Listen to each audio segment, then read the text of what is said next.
welcome to Saird's Audio Fanfiction's YouTube channel. I'm Saird.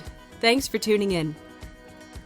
The following is the first 15 minutes of my latest audio fic, Stand By Me by C.Queen.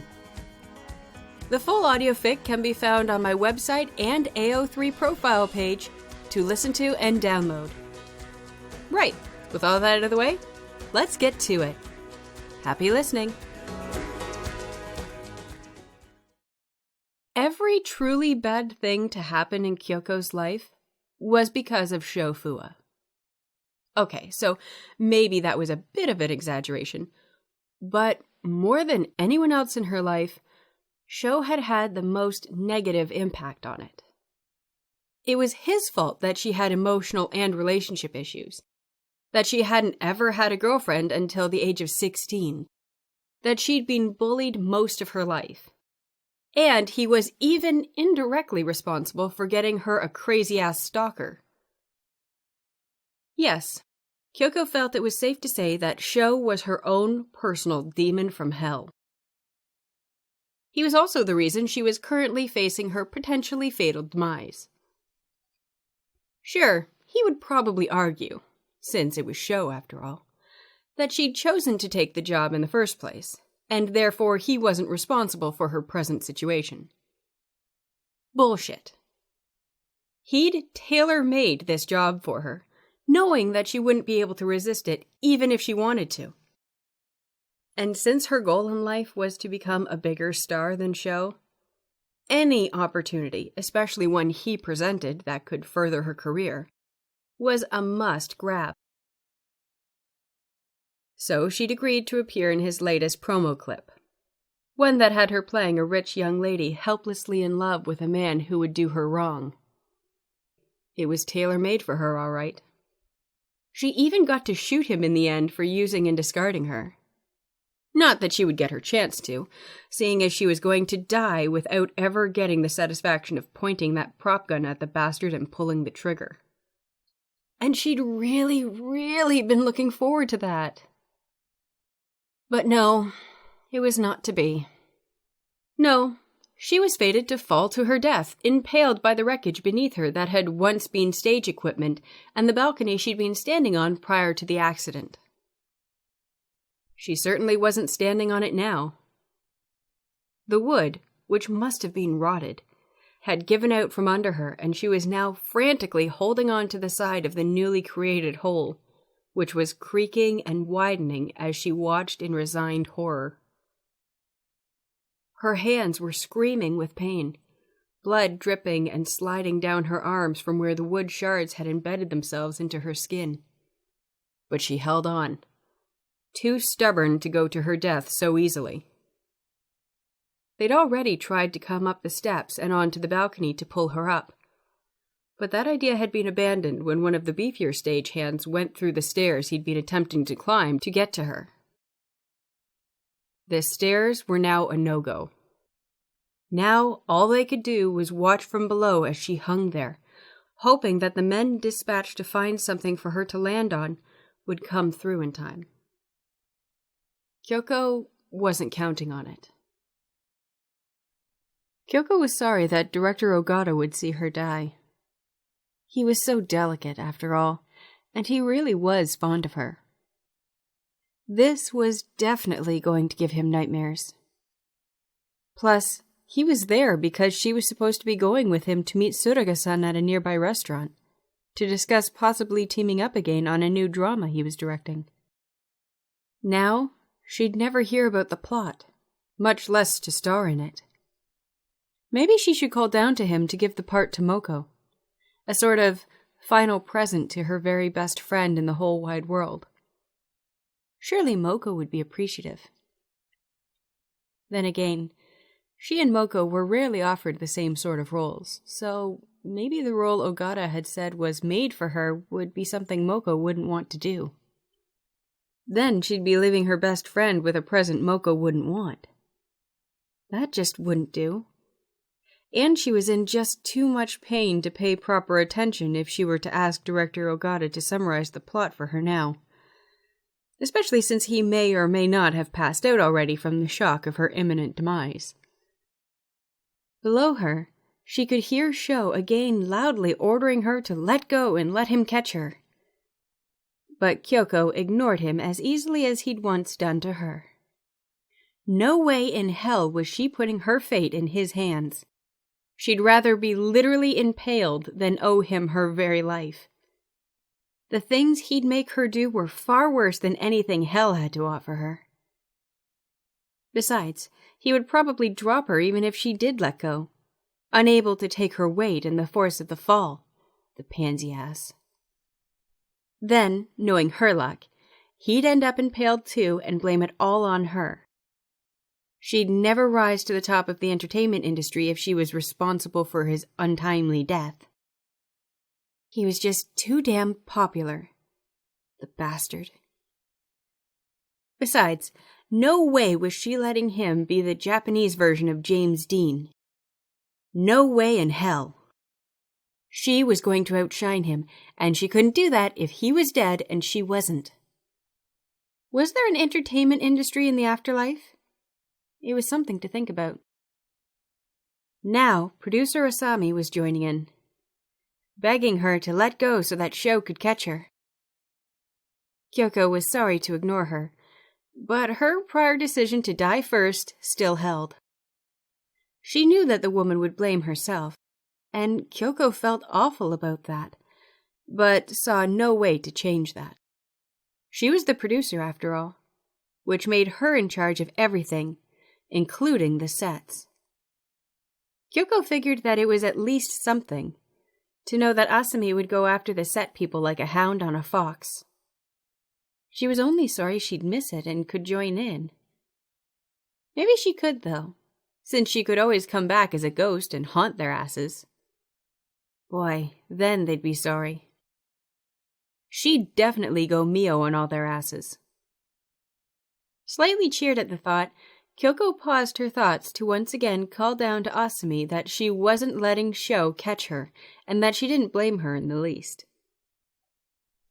Producer Asami didn't like that one bit. But Kyoko tuned out most of her arguments as to why she should do as she was told. The truth of the matter was that there were very few people in this world who she would trust to catch her. She trusted Moko enough, but would be too afraid of hurting her friend to actually attempt it. Her Taisho was strong enough.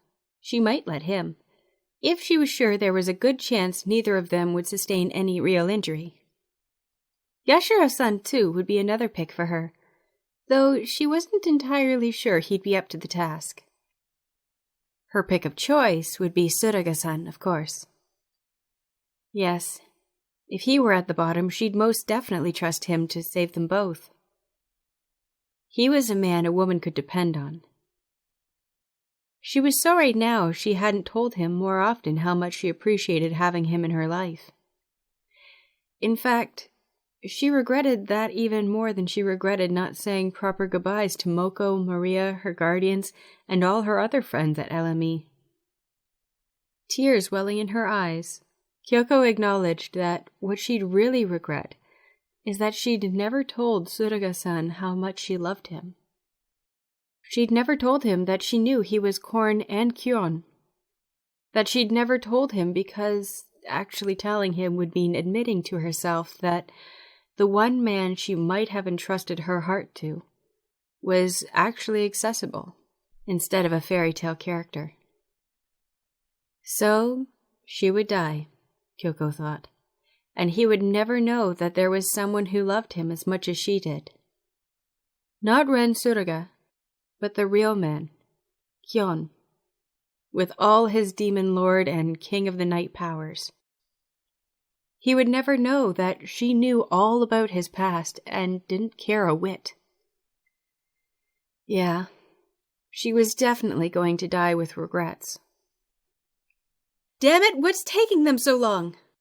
Chewing on her nail, Haruki Asami stared up at the gaping hole where Kyoko's lower body hung, while workers worked overtime trying to clear the debris from the ground below her. Not that it mattered. The fall alone would be fatal. At the very least, destructive. There was no way she'd survive it intact. Her other hand in Hirakai's, Asami had never felt so helpless. Standing below her, the men working around him, Sho yelled at her at the top of his lungs, ordering her in the voice of a drill sergeant to let him catch her.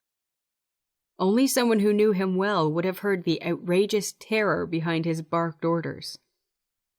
And then there was the sound of doors being flung open, and Haruki had a moment to hope, as she turned around, that the men had returned with some sort of stretcher or device to soften her landing.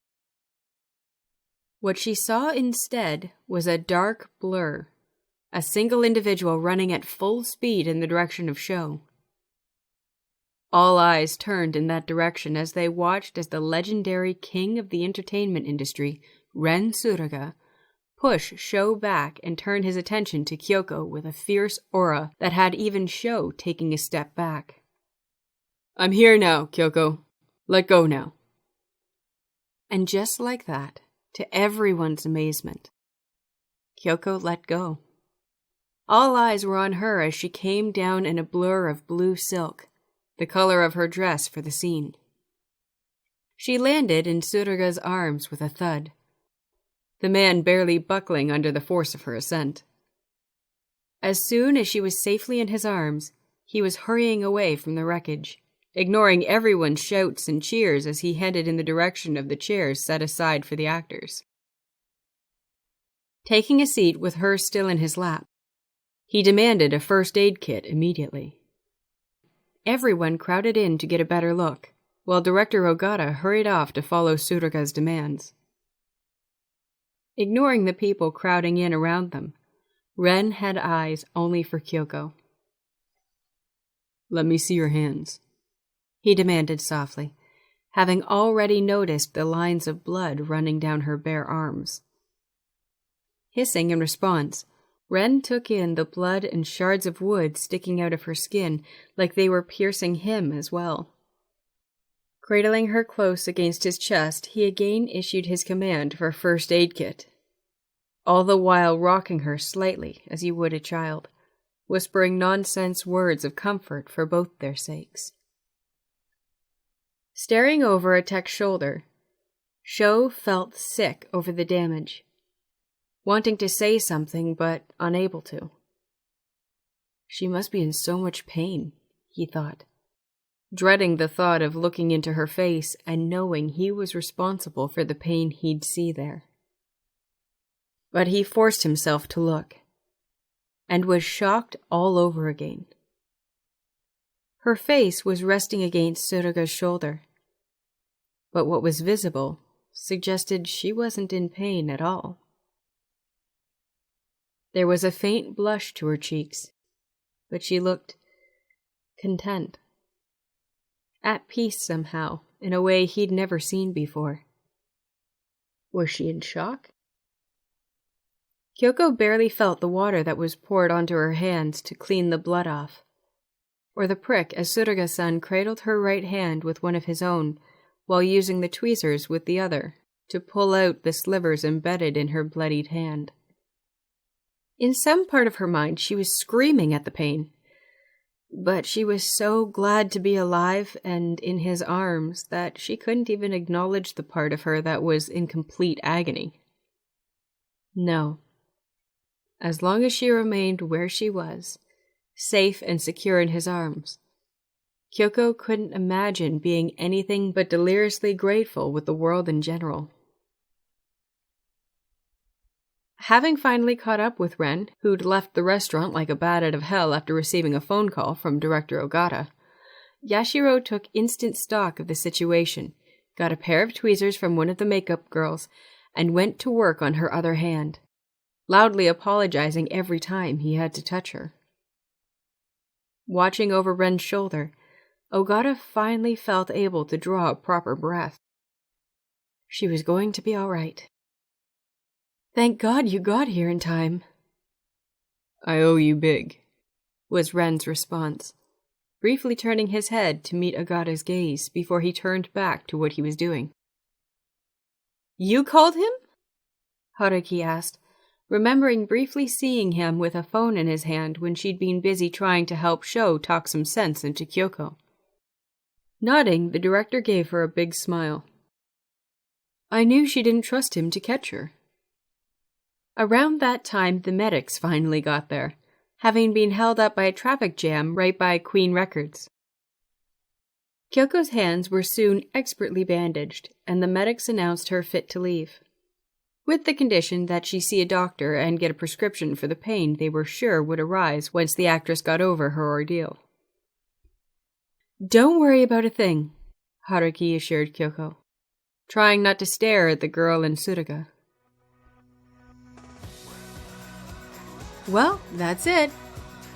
I know it was short, but you can listen to and download the full fic from my website, www.sardsaudiofanfics.com, as well as on my AO3 profile page by following the link below. Be sure to subscribe for more full fics and updates. If you'd like to read this fic for yourself, please visit the story link in the description below. Also, don't forget to hit that subscribe button. I'll be posting new episodes each month.